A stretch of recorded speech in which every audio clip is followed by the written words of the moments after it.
it's a new era in CFP to start off this year, put on full display. My take on this game is simple. I know some people will be upset about it. Good riddance to the Pac-12. Can you do it in terms of a week to week to week? I don't see a pathway for this team to miss the college football playoffs. We want to make sure you have those best bets in the entirety of our betting cards. That was thinking! But he had that program was already going there! Only on SportsGrid. Brew Crew has already clinched the National League Central. They're 2 games behind LA, that being the Dodgers, trying to maybe get the 2nd seed in the National League standings for October. Both of these teams have a chance to score some runs against these pitching matchups, so maybe another over, even though we do have a playoff atmosphere. And yes, Milwaukee did clinch, but there's still an eye on the prize of we might be able to chase down the Dodgers and also the Phillies to get one of those buys. The early line. Only on SportsGrid. Brian Daboll has been feeling it. He's in a foul mood. He's having stare downs with Pat Leonard and everything else. John Mara wants Brian Daboll to go and get the next quarterback. They tried to get the next quarterback. We all watched it on Hard Knocks. They couldn't end up with Daniels. They couldn't end up with May. So they said, okay, we'll run it back a year. We'll go get Neighbors, and we'll tolerate. Pharrell Coast to Coast. Only on Sports.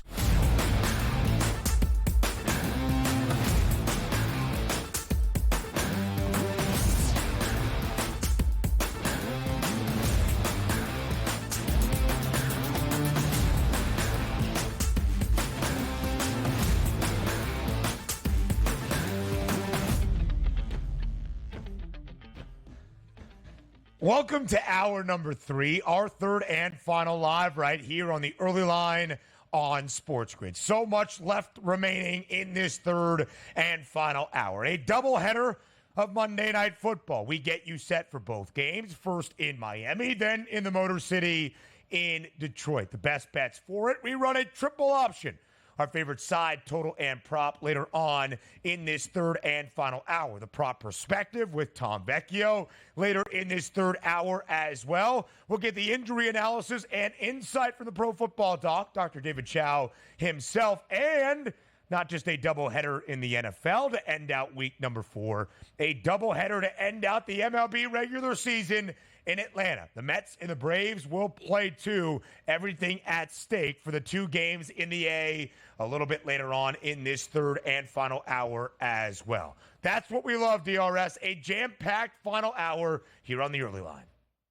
Playoff baseball before we actually get to see playoff baseball. You love that, too, because anytime you have some afternoon action as you wait a doubleheader on Monday Night Football, that's great. And I know me as a fan of the Phillies, I was rooting for this. Same thing if you were a fan of absolutely not the Atlanta Braves and the Mets. You wanted to see this as well. You're going to have high drama on the field and then a doubleheader tonight in the NFL. Seems like a perfect Monday on the final day of September. When you wake up tomorrow, the month of October kicks in. Pumpkins all over the place, baby. Let's go. DRS loves that pumpkin spice. There is no doubt about it. All right, so let's start off this third hour here on TEL by hearing from the people for a second consecutive week. 2 games on this Monday night to end out week number 4 of this NFL regular season. Last week, the public had it slightly off, but who could blame them? 2 hefty favorites on Monday Night Football, the Bengals and the Bills. Buffalo won outright at home easily. The Bengals were upset by the Commanders. Not exactly the same scenario entering this Monday night. So who are the people going with? It was the question to all of you in Fade the Public.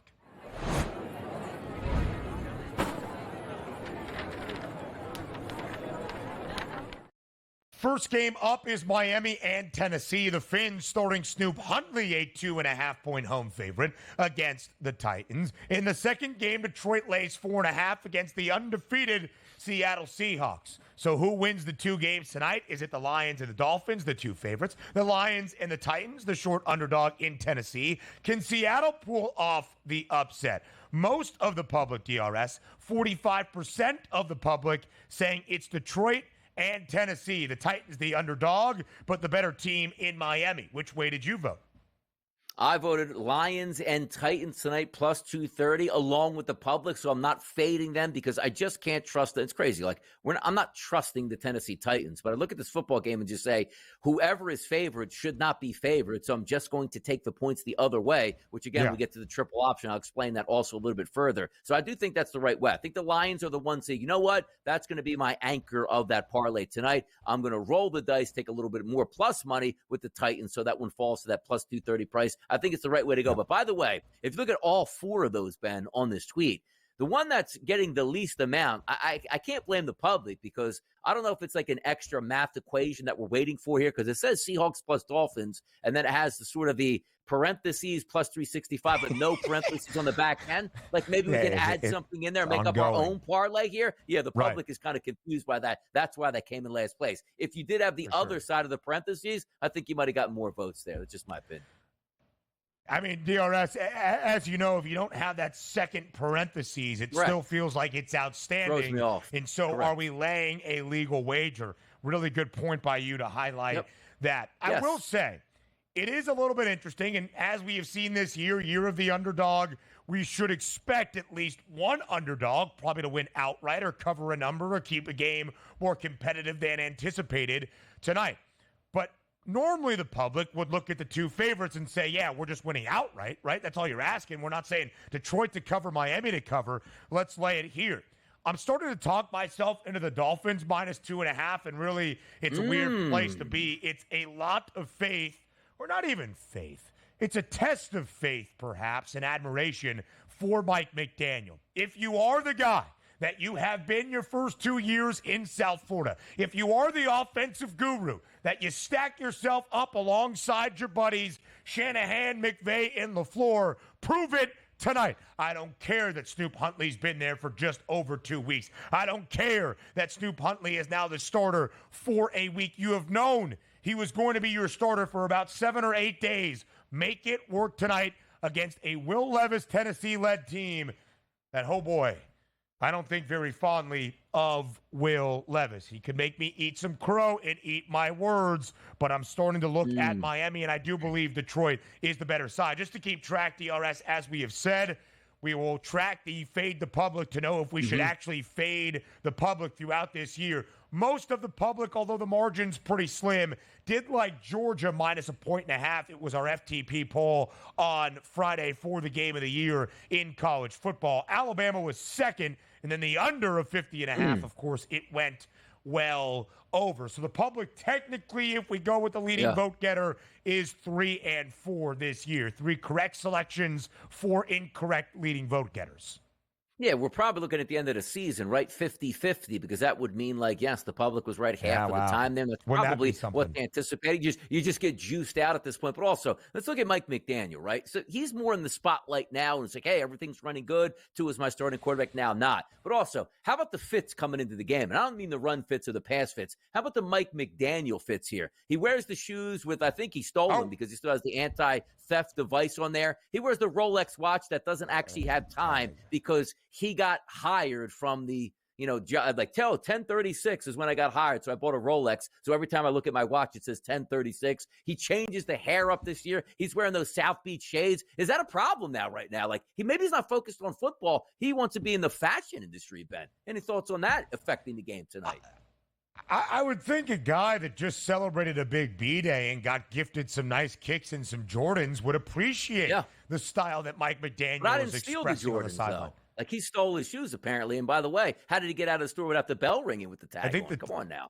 I think the tag represents fashion and legitimacy. I'm not a sneakerhead. I think it represents in theft. The shoe game. I think it represents theft. Yeah, I think it's theft. I don't think it's the same tag just for security reasons. Are you rocking the Jordans tonight on air? I think I might be. They were comfortable yesterday, man. Jordan 11's little like Space Jam edition, fantastic. Gives me an extra boost. What do I got to do? Throw my feet up on the table? Yeah, that's the interesting thing, DRS. What's NFL football in-game live game day doing for the doubleheader? You guys relaxing at the lounge, feet out, sneaker game on point? I guess you're always kind of behind the table. But we don't. Yeah, by the way, we're not really. moved the table up, which I sort of have a problem with. So now I sort of had to slide my legs under so you get the complete fit where you can take a look at me at that point. Because Lisa had some nice purple shoes on last week. He was looking there, so I had to slide under the table. Like, look, I'm matching as well over here. I might flip that table. How about that? Behind the desk, you don't see him, even standing at our wall monitor, what we call the magic wall, because of all that it can present. We're really not seeing the feet on the floor either. So I just want to make sure you get the recognition, and maybe your family, for a great gift, gets the recognition for those new Jays tonight. It's true. Comfortable, good feel. Look good, play good, call the game, commentate good. That's always under the opinion here. So the boys will be booted and suited, having fun tonight, and doubleheader action, looking for some profits out there. Absolutely. Pretty sure that's what Deion Sanders said before the NFL draft back in the 80s. Look good, feel good, commentate good. That will be the case. So that's where we go for this Monday night doubleheader. Detroit laying 4.5 at home. The Lions, a favorite in all 3 games. The best cover team in the NFL since the start of 2022 and 2023. Miami good as a favorite, and somehow, some way, is the favorite tonight against the Titans. But Seattle's the only undefeated team of the 4 in play tonight. They are 3-0. Can they make a statement, improve to 4-0, and steal one in Detroit? We'll discuss later on. The injury insight comes your way next.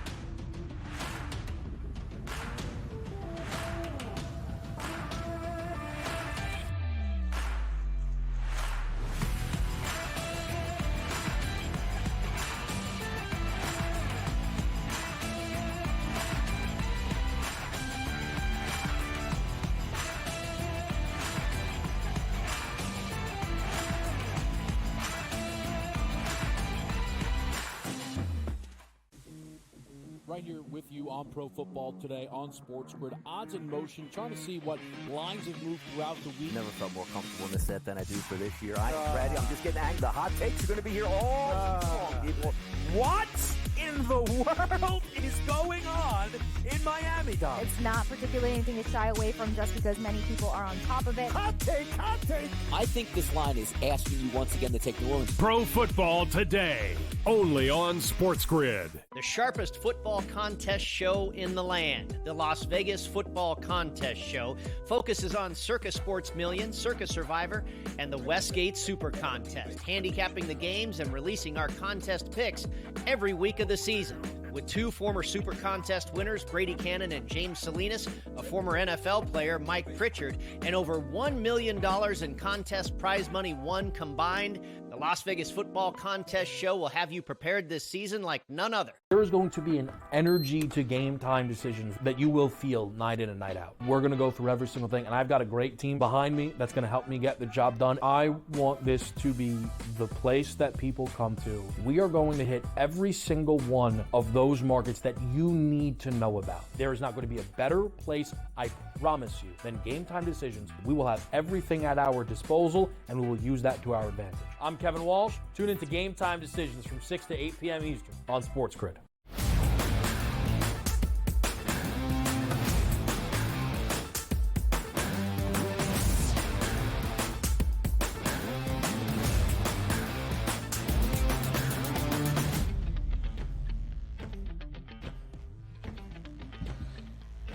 Live right here to start off this new week. It's a Monday on the early line on SportsGrid, but as we do each and every Monday, we look back on the Sunday slate in the weekend that was in the National Football League, the injury analysis and insight with the Pro Football Doc, Dr. David Chao. Dr. Chao, as always, we appreciate the time. Thanks for being here on this Monday on the early line.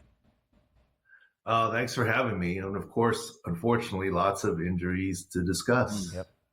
It is the good thing of having you here, but it's the unfortunate topics of conversation, injuries around the NFL. And Dr. Chao yesterday, after a very promising start to this season, could it be already done for KC's wide receiver, Rashee Rice? Attempting to make a tackle after Patrick Mahomes threw an interception. It was actually Mahomes also attempting to make a tackle right into the knee on a collision with Rashee Rice. Andy Reid saying after the game, quote, "It's not good. The fear is a season-ending knee injury." So, Dr. Chao, on this Monday, do you think the fear will be confirmed and Rashee Rice is set to miss the rest of this season for KC? Unfortunately, yes. In orthopedics, we have a saying that things come in threes.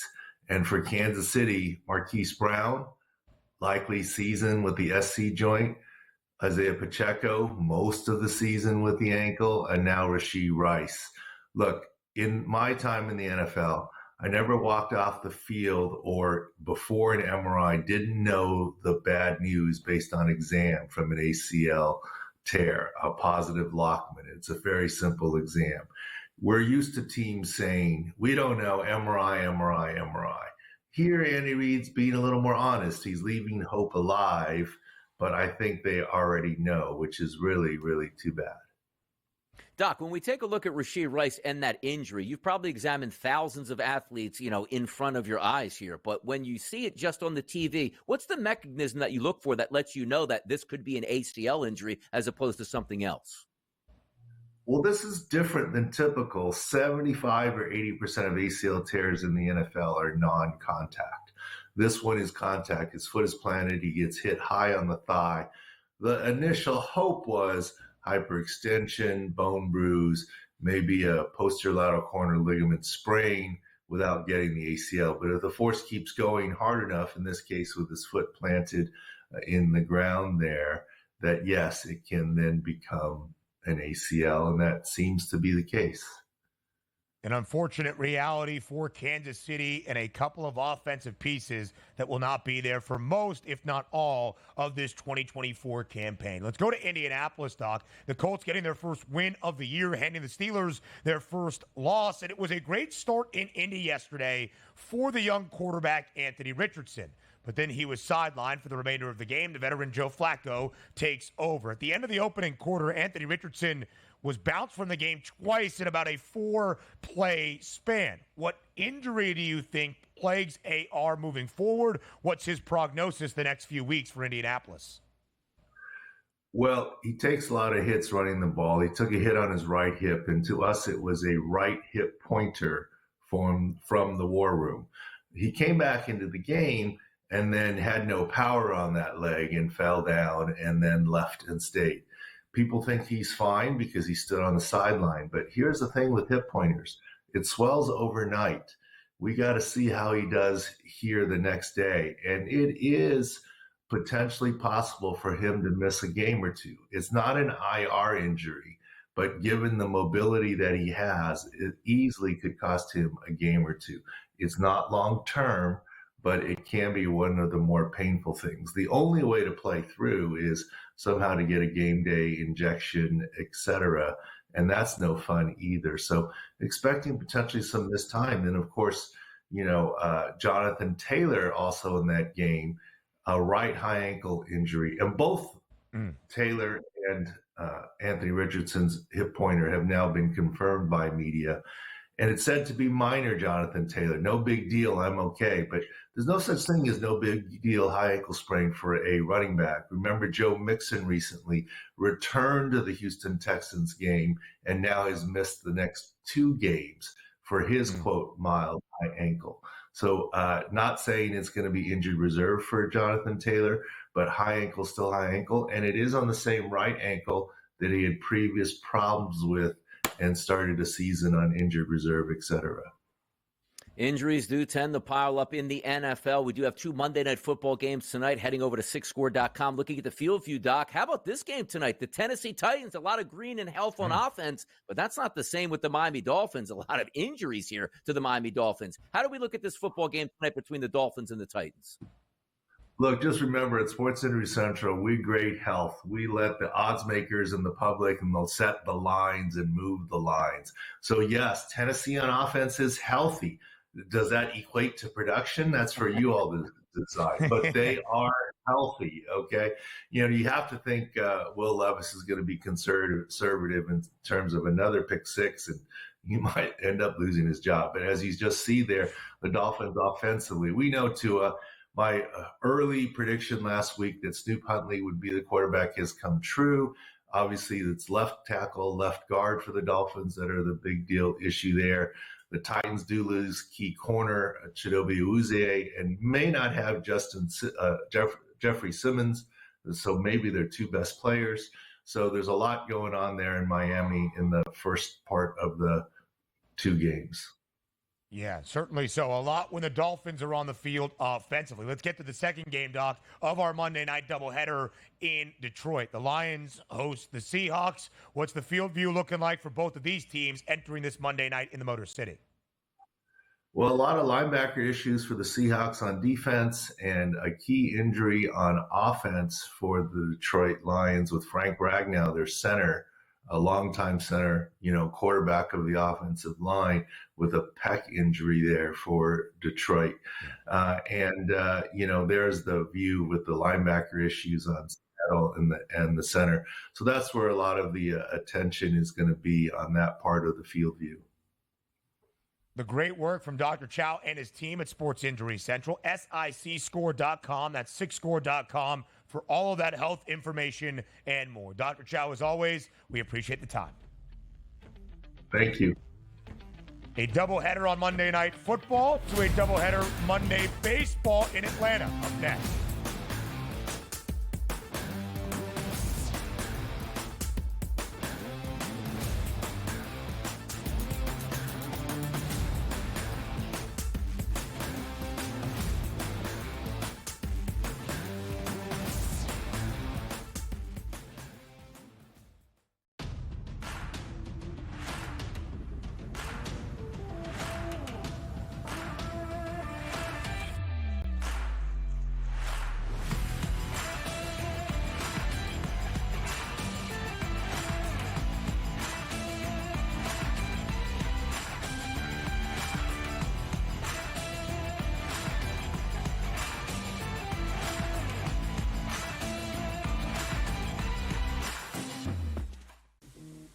Right here with you on Pro Football Today on SportsGrid. Odds in motion, trying to see what lines have moved throughout the week. Never felt more comfortable in this set than I do for this year. Freddie, I'm just getting angry. The hot takes are going to be here all people. What in the world is going on in Miami, Dom? It's not particularly anything to shy away from just because many people are on top of it. Hot take, hot take. I think this line is asking you once again to take New Orleans. Pro Football Today, only on SportsGrid. The sharpest football contest show in the land, the Las Vegas Football Contest Show, focuses on Circa Sports Million, Circa Survivor, and the Westgate Super Contest, handicapping the games and releasing our contest picks every week of the season. With two former Super Contest winners, Brady Cannon and James Salinas, a former NFL player, Mike Pritchard, and over $1 million in contest prize money won combined, the Las Vegas Football Contest Show will have you prepared this season like none other. There is going to be an energy to game time decisions that you will feel night in and night out. We're going to go through every single thing, and I've got a great team behind me that's going to help me get the job done. I want this to be the place that people come to. We are going to hit every single one of those markets that you need to know about. There is not going to be a better place, I promise you, than Game Time Decisions. We will have everything at our disposal, and we will use that to our advantage. I'm Kevin Walsh. Tune into Game Time Decisions from 6 to 8 p.m. Eastern on SportsGrid.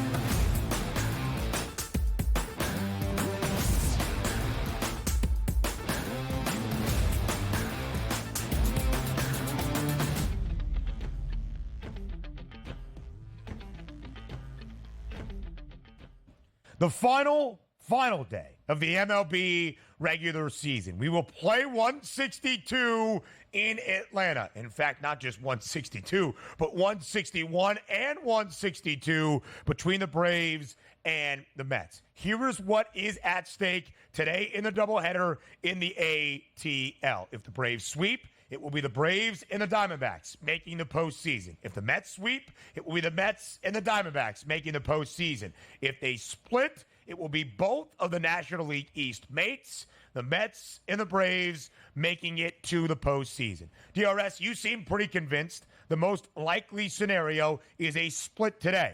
And it kind of tracks because the winner of the opening game clinches that playoff berth. Do they take their foot off the gas for game number 2? Do they not care? Will they already be starting their preparation for the opening game of their wild card round in the postseason, which is not later this week, but tomorrow in whatever city they have to travel to? So, again, do you think the most likely scenario is both the Braves and the Mets into the postseason after a split today in Atlanta? With ease. I don't think the Diamondbacks in that minus 300 price, let's just say yes or no to make the playoffs here. That no is an absolute great bet here. I don't want to pay that many. Think of how this plays out. We talk, the reason why in Major League Baseball, Ben, you have a ghost runner in extra innings is because you don't want to have games turn into double headers here, which could blow up your entire bullpen for the next week and a half and burn your next day's starter in the meanwhile. You're trying to get those games over sooner. You say, well, Donnie, why would you equate that to the games today? Think about this. Yeah. If Major League Baseball had its way and the Diamondbacks said this is how it should be fair, both teams should try their best in this doubleheader regardless of the outcome, which is not the case. So if you are the Mets and you win game number 1, you're not going to throw the starter that you would throw basically in game number 1 of your wild card series. And then also if you had your closeout game number 1 in a 3-2 game closeout game number 2, therefore saying, well, he can't pitch the next 3 days, which means you would burn 2 playoff games. That's not happening here. The team that's going to win game number 1 is basically going to forfeit game number 2. Yes, you still have professional players out there, but your top 5 guys in your 1 through 9 will not play. Your worst starting pitcher is going to pitch. Your lowest level bullpen guys are going to pitch against the other team throwing the kitchen sink at that game, just the need to win that to get to the postseason. So from a Diamondbacks perspective, it should be minus 1,000 for them to make the playoffs because I just can't see a sweep in this doubleheader. It just doesn't make sense for either team to do this. Forget about, there's a game out there. We play to win. No, you don't. You play to win game number 1. Game number 2, you're already on your plane making reservations to get to your next city. It is a good point, DRS. And yes, this is a divisional duel. There is bad blood between Atlanta and New York. Oh, what great joy it would be to keep this team out of the postseason with an upset victory in Game 2. The realistic potential of that when your outlook is going to be on the playoffs is very, very different. And not just your outlook, but your managerial decisions. Not the guys in the offensive lineup, but who's going to start? How many bullpen arms are you going to throw? Because, again, you don't have 2-3 days off to figure it all out. You are playing tomorrow in a game that will have playoff implications to start out a best-of-3 wild card set. So, DRS, then how do we even handicap Game 161? The Braves will throw out Spencer Schwellenbach. They're greater than $1.50 favorite at home, minus 152, the updated number on FanDuel. For the Amazons, it's going to be Tyler McGill. We talked about Schwellenbach throughout this season. First 6 starts of his rookie campaign through the end of June, he had a 1-4 record with a 5.61 ERA. Entering today, he actually won the opener of this 3-game set against the Mets last Tuesday. That ERA is sub 3.5 now. He has been so much better, an 8-7 record. How do you handicap Game 1 in 161 between Atlanta and New York? Hard because, typically during a regular season, because I consider this a playoff game tonight, regular season, where are the angles that we like to pursue, Ben? Bad pitchers over the past 60 days really struggling. You don't get that. Schwellenbach's got an ERA of 2.90 over the past 60 days. Tyler McGill, 1.98. Here's the question, Ben. Forget about handicapping game number 1. What's the handicap on game number 2 at this? Because what is that line going to be? Let's just say Atlanta loses game number 1. Sale takes the mound against just a complete buffoon bullpen effort here for the Mets. Honestly, is that minus 400 or higher? Something that we usually don't see? Is it minus 500 or higher? Because I don't think we've ever seen one team throwing a baseball game versus the best pitcher in the National League. That's going to be interesting to watch. And look, I want to see it play out that way. I want to see what that game number 2 line is going to be. The odds makers have no clue. We're not entirely sure who is going to start in either of the scenarios. We would expect to see Sale if the Braves lose. What do the Mets do? Luis Severino, quote, in play. A lot unknown. The jack of all trades will help us. Tom Vecchio joins next.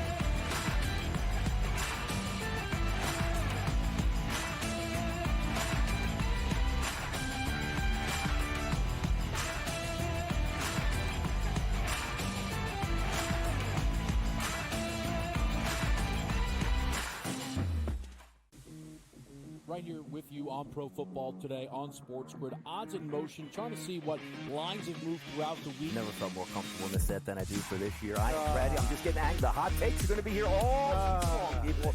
What in the world is going on in Miami, Dom? It's not particularly anything to shy away from just because many people are on top of it. Hot take, hot take. I think this line is asking you once again to take the Orleans. Pro Football Today, only on SportsGrid. The sharpest football contest show in the land, the Las Vegas Football Contest Show, focuses on Circus Sports Million, Circus Survivor, and the Westgate Super Contest, handicapping the games and releasing our contest picks every week of the season.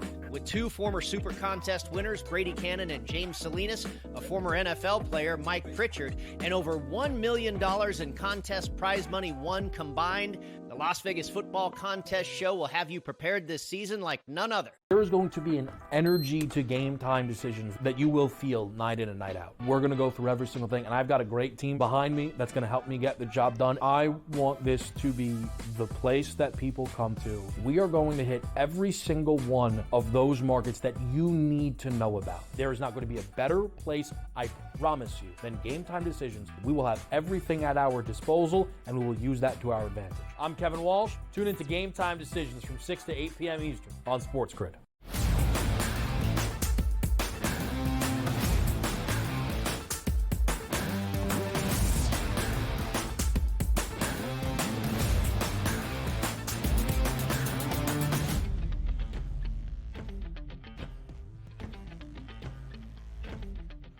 The jack of all trades, the prop perspective. With SportsGrid's Tom Vecchio, he joins us here on this Monday to set the stage for not one, but two doubleheaders. Monday Night Football in Miami and in the Motor City of Detroit, and maybe a thought on what we could possibly do from a numbers and handicapping perspective for the doubleheader today to end out the MLB regular season in Atlanta between the Braves and the Mets. Vecchio, as always, we appreciate the time. Thanks for being here on the early line.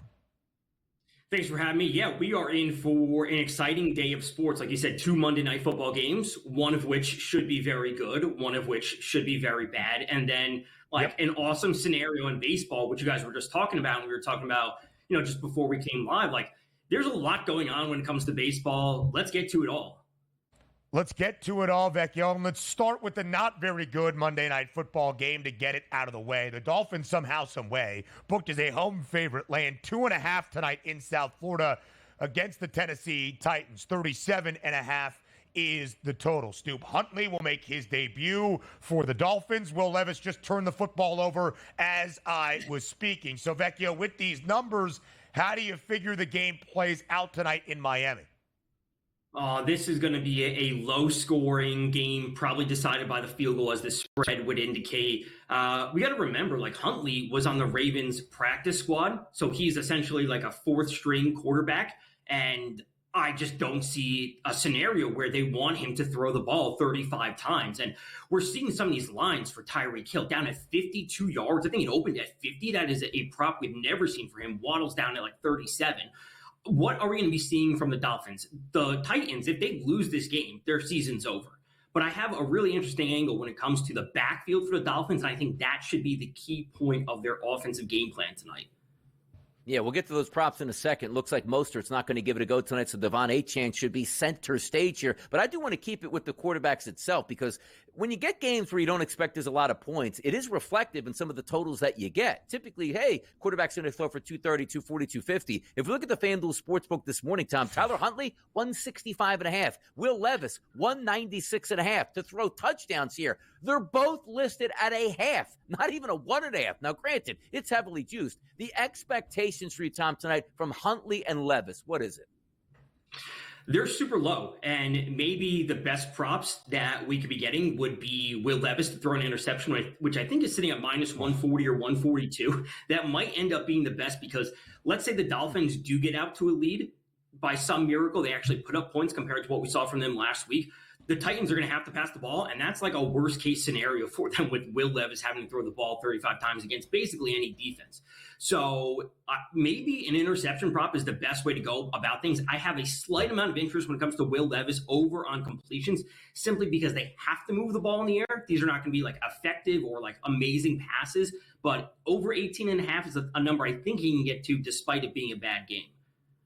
Minus 146, the INT prop for Levis, who has thrown an interception in all 3 games this year, multiple interceptions in 2 of the 3, multiple turnovers, as he has also lost a fumble in all 3 games so far this season. Should be minus 1460, not just minus 146 to throw an interception. I don't really care for Will Levis, if you can't tell, Vecchio. So you mentioned the Dolphins' backfield, trying to take some of the ease and the burden off the shoulders of Tyler Snoop Huntley. If we don't see Raheem Mostert, is it a big Devon Achane game tonight for the Finns?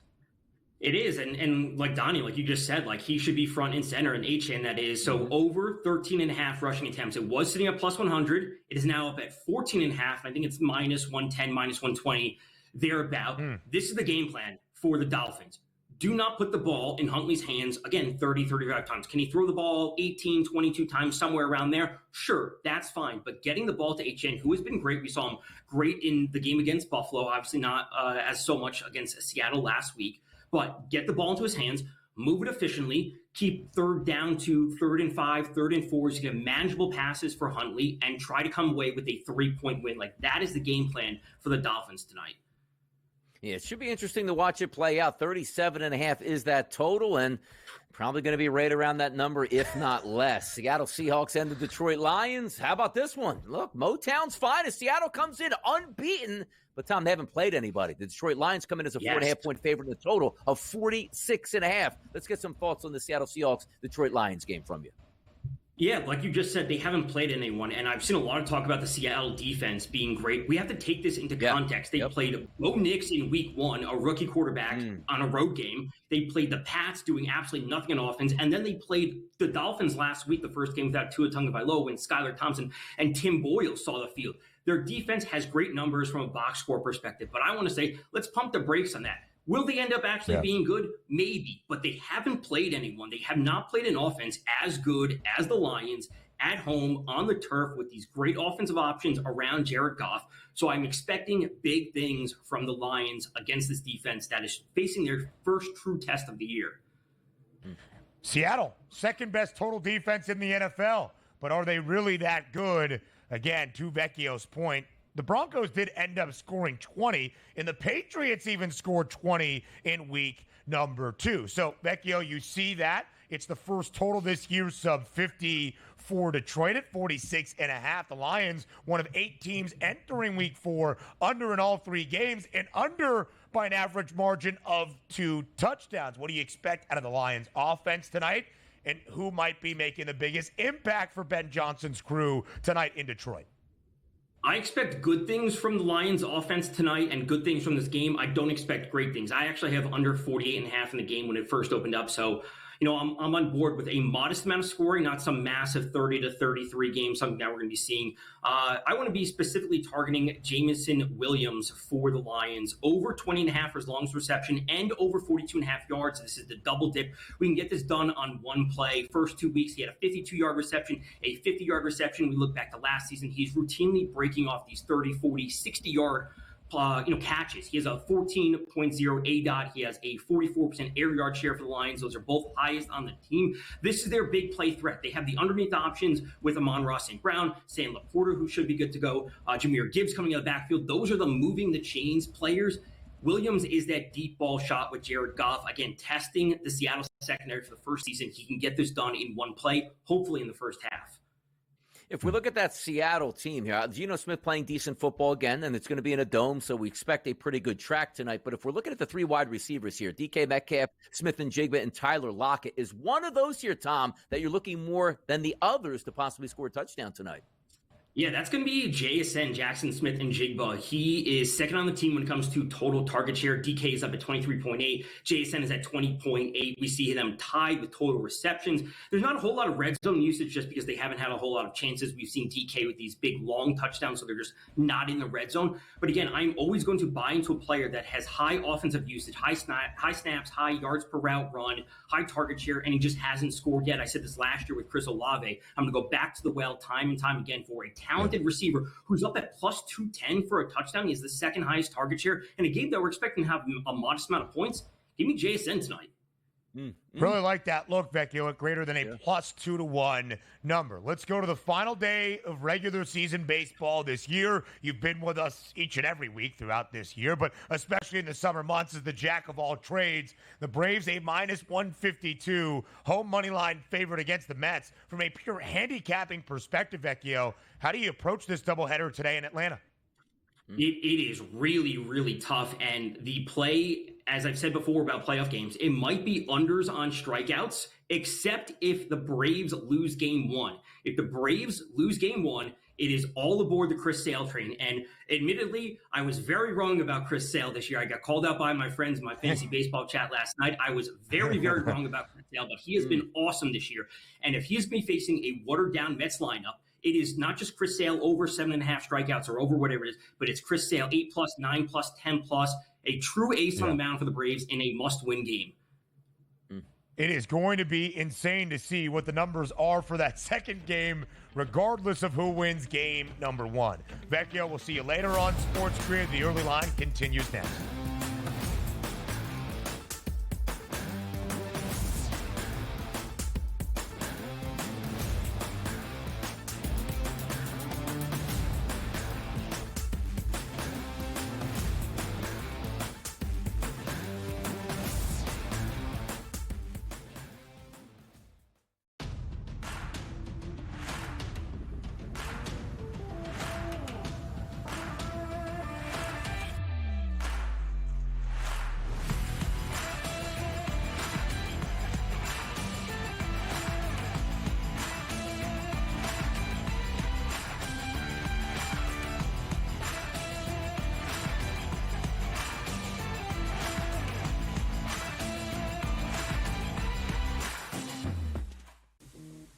Right here with you on Pro Football Today on SportsGrid. Odds in motion, trying to see what lines have moved throughout the week. Never felt more comfortable in this set than I do for this year. Ready. I'm just getting angry. The hot takes are going to be here all long, people. What in the world is going on in Miami, Don? It's not particularly anything to shy away from just because many people are on top of it. Hot take, hot take. I think this line is asking you once again to take New Orleans. Pro Football Today, only on SportsGrid. The sharpest football contest show in the land, the Las Vegas Football Contest Show, focuses on Circus Sports Million, Circus Survivor, and the Westgate Super Contest, handicapping the games and releasing our contest picks every week of the season. With two former Super Contest winners, Brady Cannon and James Salinas, a former NFL player, Mike Pritchard, and over $1 million in contest prize money won combined, the Las Vegas Football Contest Show will have you prepared this season like none other. There is going to be an energy to game time decisions that you will feel night in and night out. We're going to go through every single thing, and I've got a great team behind me that's going to help me get the job done. I want this to be the place that people come to. We are going to hit every single one of those markets that you need to know about. There is not going to be a better place, I promise you, than Game Time Decisions. We will have everything at our disposal, and we will use that to our advantage. I'm Kevin Walsh. Tune into Game Time Decisions from 6 to 8 p.m. Eastern on SportsGrid.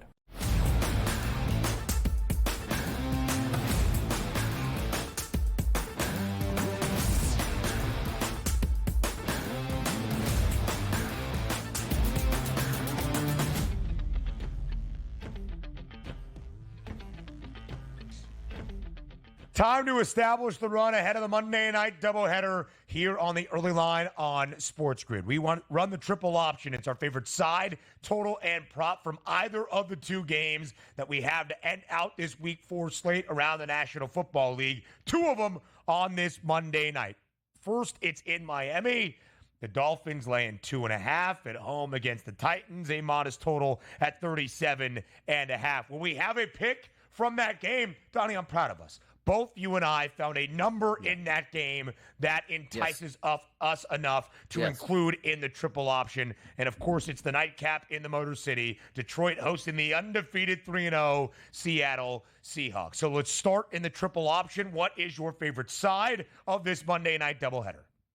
Yeah, I'm going to actually look at the Tennessee Titans here because I thought the process was for me is I can't trust anybody who's going to be favored in this game. So try to make a case for one of the teams if they're getting points, and that would be the Tennessee Titans. Yeah. And not even for the full game. Just at the half, be in the lead or be tied in this game, which I don't think is going to get a lot of points. I think that's going to be doable. And we talked to Doc as well. Completely healthy on offense doesn't necessarily mean that they're going to be great, but it'll be better than an injured bad offense at this point.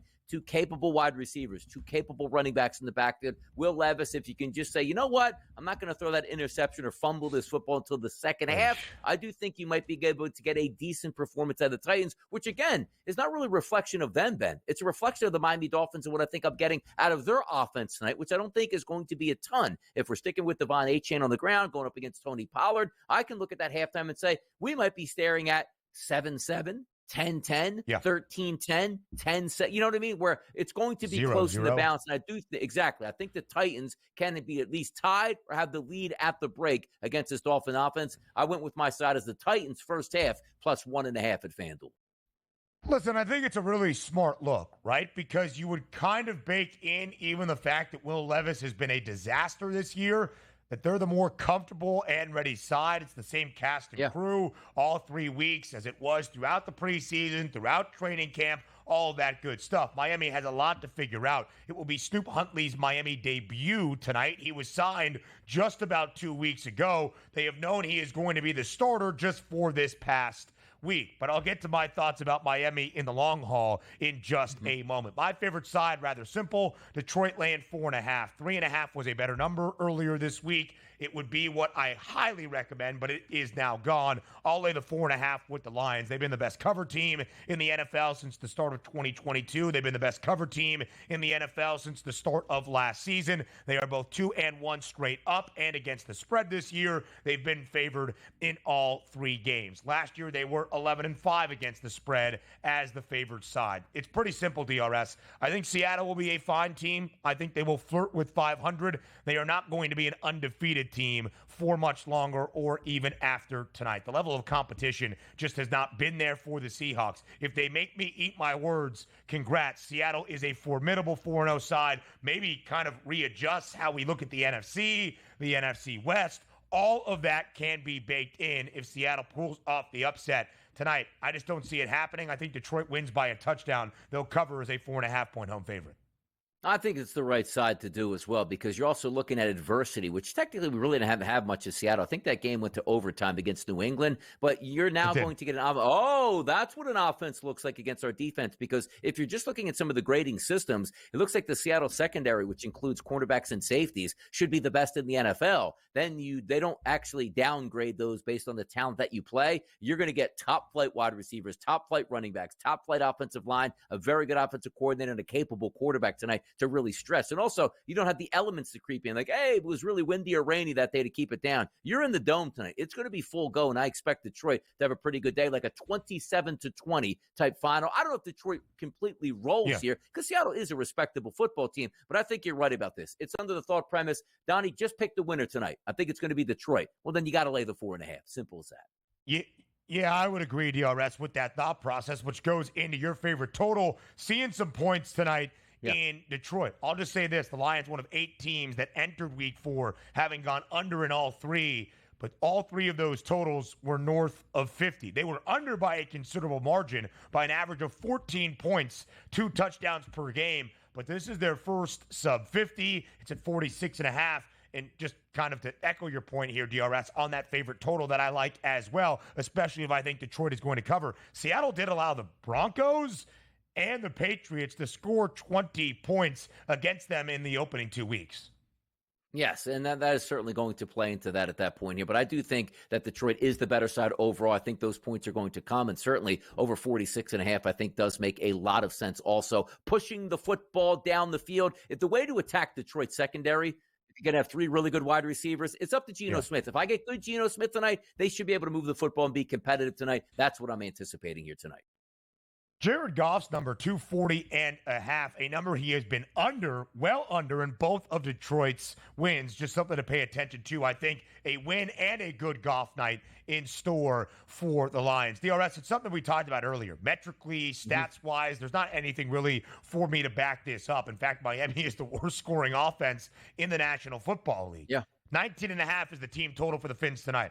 They must go over. If Mike McDaniel is that guy, if he is the offensive guru we give him credit for being, he has known Stoop Huntley has been his starter for 7 days. Make it work tonight against Tennessee. Dolphins over 19.5 for their team total. Should be an interesting one. If they don't win tonight, Ben, he's going to have to go back to TJ Maxx and return those shoes here and say, I apologize, and somebody didn't take off the little theft device on it. Yeah, exactly. Yeah. Hey, tough scene at this point. You win, you get to keep all the stuff you got here. You lose, you got to return it, Ben. Simple as that. All right, favorite prop to end out the triple option. We're establishing the run in both of our favorite props, DRS. You first. On fire, by the way, with touchdown props so far lately. Let's keep the fire burning tonight. David Montgomery, anytime touchdown scoring market, minus 120 price. There's one thing that we know. There's levels to this game. I think both of the running backs, by the way, have a legitimate chance to score. But who gets first crack inside the 3-yard line? It's typically Montgomery. They'll be inside the 3-yard tonight. Touchdown, David Montgomery. I'll lay the minus 120 that he gets in tonight. DRS, there was some competition between the two, and I guess there still kind of is for who is used more, but they both have been utilized. Jahmyr Gibbs over 78.5 combo prop, rushing plus receiving. He has had over 100 in each of the last 2 games. Donnie, right side, enjoy the money line, enjoy NFL football in-game live game day. Always sad when we end out a Monday together. I'll see you on Thursday. More of the early line up next.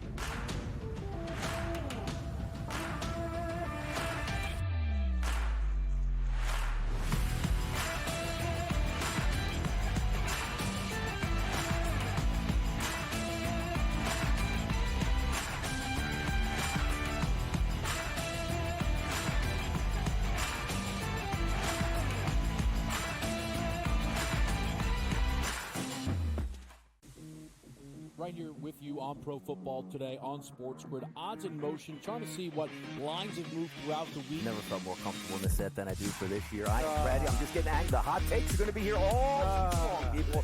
What in the world is going on in Miami, Dom? It's not particularly anything to shy away from just because many people are on top of it. Hot take, hot take. I think this line is asking you once again to take New Orleans. Pro Football Today, only on SportsGrid. The sharpest football contest show in the land, the Las Vegas Football Contest Show, focuses on Circa Sports Million, Circa Survivor, and the Westgate Super Contest, handicapping the games and releasing our contest picks every week of the season.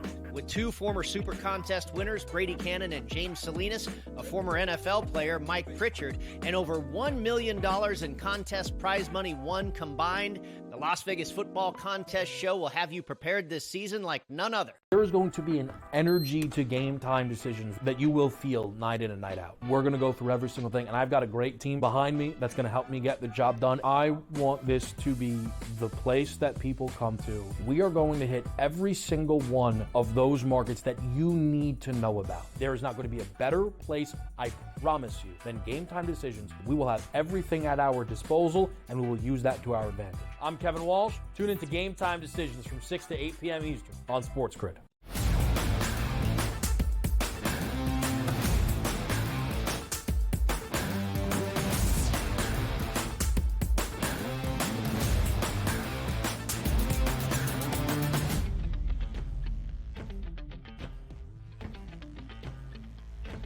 Live right here to end out this Monday and our final segment here on the early line on SportsGrid. We start, sadly, with some news around basketball legend, NBA Hall of Famer Dikembe Mutombo. He has sadly passed away at the age of just 58 years old following a battle with brain cancer. The 8-time NBA All-Star, the Hall of Famer. He has won Defensive Player of the Year 4 times. One of the legends of the game, known for wagging the finger when he would block a shot, and a really, really great humanitarian around the sport and around the world, has sadly passed away at the age of 58, again, following a battle with brain cancer. Sad news in the basketball and sporting community. Now, as we look back on the weekend that was in college football, you mentioned, or you heard Donnie and I mention it in our breakdown and our recap of the game of the year in Tuscaloosa between Alabama and Georgia, a game that we hyped up with a ton of excitement and atmosphere that matched the occasion. And that's a beautiful thing on Saturday. A tale of two halves. Alabama off to a very early lead, 28-zip, scoring a touchdown on each of its first 4 opening offensive possessions. But then you saw the resilience of a Kirby Smart Georgia team. They didn't run away. They didn't back down from the challenge, albeit inside Bryant-Denny. They were down 18, 33-15, entering the fourth and final quarter, scored on 3 consecutive possessions, took the lead with 2.5 minutes remaining, only for some poor tackling and Ryan Williams' brilliance for Alabama to win the game 41-34. There are times, I think, where you could look at that game and question if either of the two teams are tops in the country. But I think your overall assessment should be both of these teams are 2 of the 5 best, 2 of the 3 best, 2 of the 2 best teams in college football this year.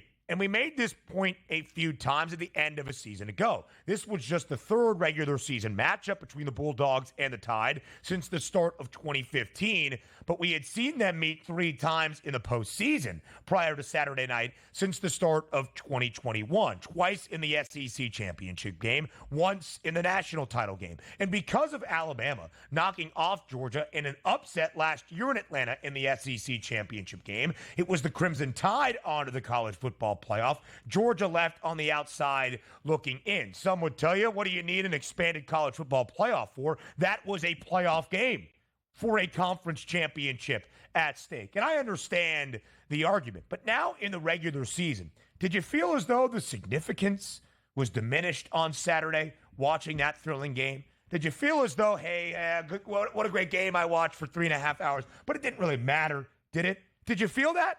Obviously, the answer is a resounding no. The game was important. The game was significant. The game was masterful. The game was magnificent. And we are going to see both of these teams still have an outstanding opportunity to qualify for the college football playoff and have the chance to compete for a national championship. That is the beauty of the expanded college football playoff. And that did not leave us on Saturday night watching that game. Georgia last year, when being left out of the CFP, had lost 1 football game in its last 30 by a field goal and a conference championship against Nick Saban and Alabama. There's a really good argument to say that Georgia was the best team in the country last year and never had a chance of winning the national title beyond that conference title matchup. That's no longer the case. We knew there was going to be movement. How drastic the movement from the odds perspective, that was the question following the result on Saturday night in Tuscaloosa. Alabama is now the national championship favorite at plus 370, closer to a 7-1 price on the Crimson Tide entering that matchup. The Crimson Tide also now ranked atop the country as the number 1 team in the AP poll. Plus 370 the price for Alabama. Ohio State, 10 cents back at plus 380. Texas, 3rd best number at 5-1. But look at Georgia, plus 550. We have seen the Bulldogs get as low as plus 270, plus 280 to win a national championship this year. The preseason favorites who had the market worked against them ever so slightly after the narrow win in Lexington now 2 Saturdays ago, or 3 Saturdays ago. But they are not now 50-1 or plus 55-1 or even 10-1 or 15-1. They have an accurate price to win a national championship at plus 550. The odds will tell you what we saw on Saturday was a matchup and a brilliant football game between 2 of the 4 best teams in the country, at least in hopes of winning a national championship. And that is a good thing for college football. The early line returns tomorrow, 8 a.m. Eastern, here on SportsGrid.